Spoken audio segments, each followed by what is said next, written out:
G'day folks, welcome to the channel that exposes false teachers as well as church grifters, hucksters and charlatans. In this video, I want to play you a clip where Robert Morris tells a congregation of people that Jesus commanded us as Christians to tithe. Yes, that's right. He honestly believes that Jesus commanded us as Christians to tithe, and he really tries to bring on the manipulation, and he tries to tell them that the one who bled for them and died for them, the one who suffered on the cross for their sins, he commands you to tithe, and yet when we ask you to tithe, you have to stop to think about it. I want to play you this clip, then afterwards I want to look at the verse that he uses and show you that this verse does not say that Jesus commanded us to tithe. Let's get right into it. Here's this clip from this false teacher, Robert Morris.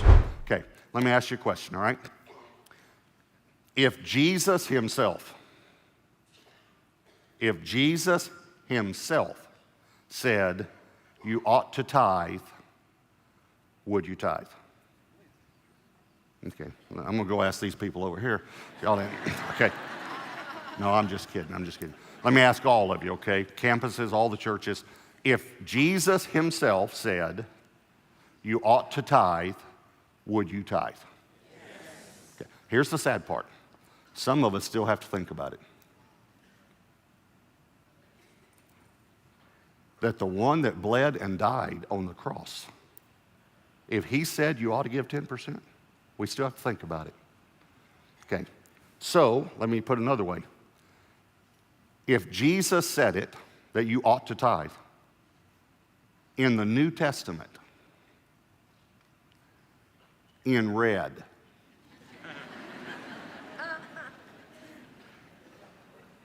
would you do it? You want to see the verse? Matthew 23:23, Jesus is speaking. Woe to you, scribes and Pharisees, hypocrites, for you pay tithe, 10%, of mint, anise, and cumin, those are spices, and have neglected the weightier matters of the law, justice and mercy and faith. Watch very carefully. These you ought to have done without leaving the others undone. Okay, here's what Jesus said. You guys give tithes, not only of your first fruits, but you even give tithes of the spices that you're going to put on your food. But you've neglected justice, mercy, and faith. Then Jesus says, you ought to do that. You ought to do that. But don't leave the other undone. Now, one time after service, a guy came up to me and said, Pastor, I think that these you ought to have done refers to justice, mercy, and faith. I said, I don't think it does grammatically, and I don't think it does even in the original language, but I said, let's just say for a moment that your perspective is right. Let's just say this. These you ought to have done refers to justice, mercy, and faith. I said to him, what does the rest of the verse say? Without leaving the other undone. I got you either way. No, you haven't got us, Robert Morris. You've just misunderstood what's going on here in this passage. Let me ask you a very basic question.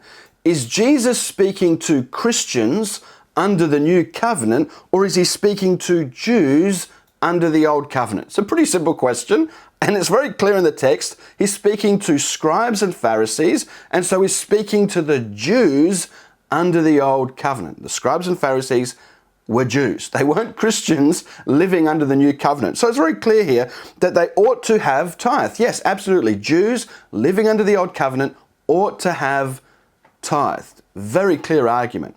Secondly, notice as well that he says that they tithe from their mint, anise and cumin. These things are spices, most likely from their backyard garden. They've got probably a little herb garden there, and they're so finicky about tithing that they will tithe from the herbs in their garden. But notice it doesn't say anything about tithing money.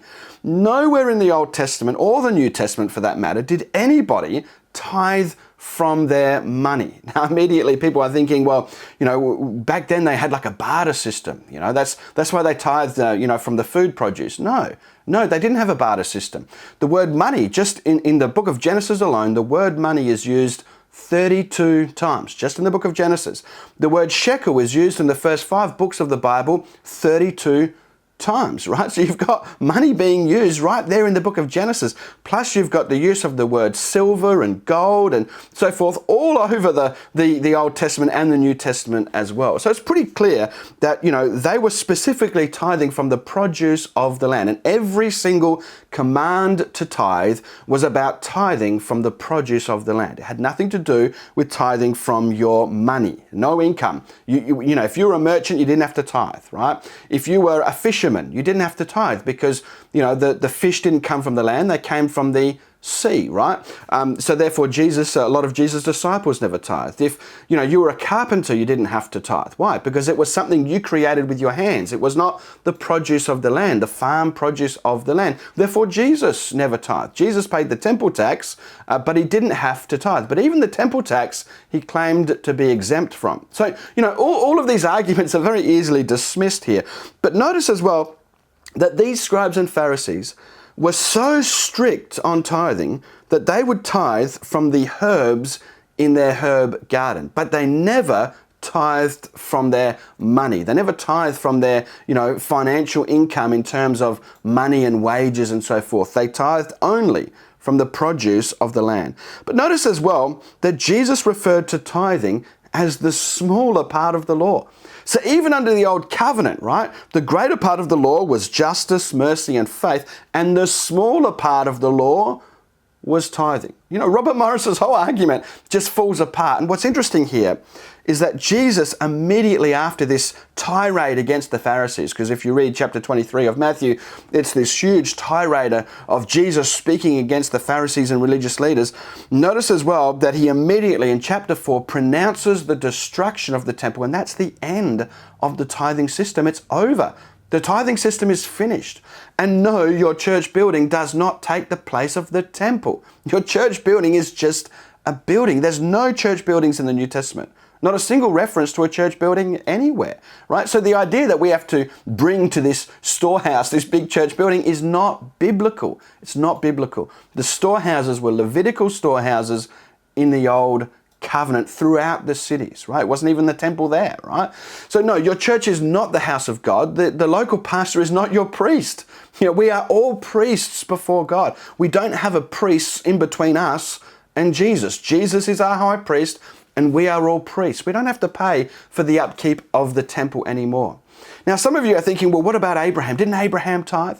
Well, I've done a video already that you can watch by clicking on the link up there, and you can watch a video that I've done explaining why and what Abraham actually did. And you'll see very quickly that Abraham did not tithe from his income. Well, I hope you've liked this video. If you have, please consider subscribing. Give me a thumbs up, hit the bell notification button. I'll see you in the comments section, and you'll see me in my next video.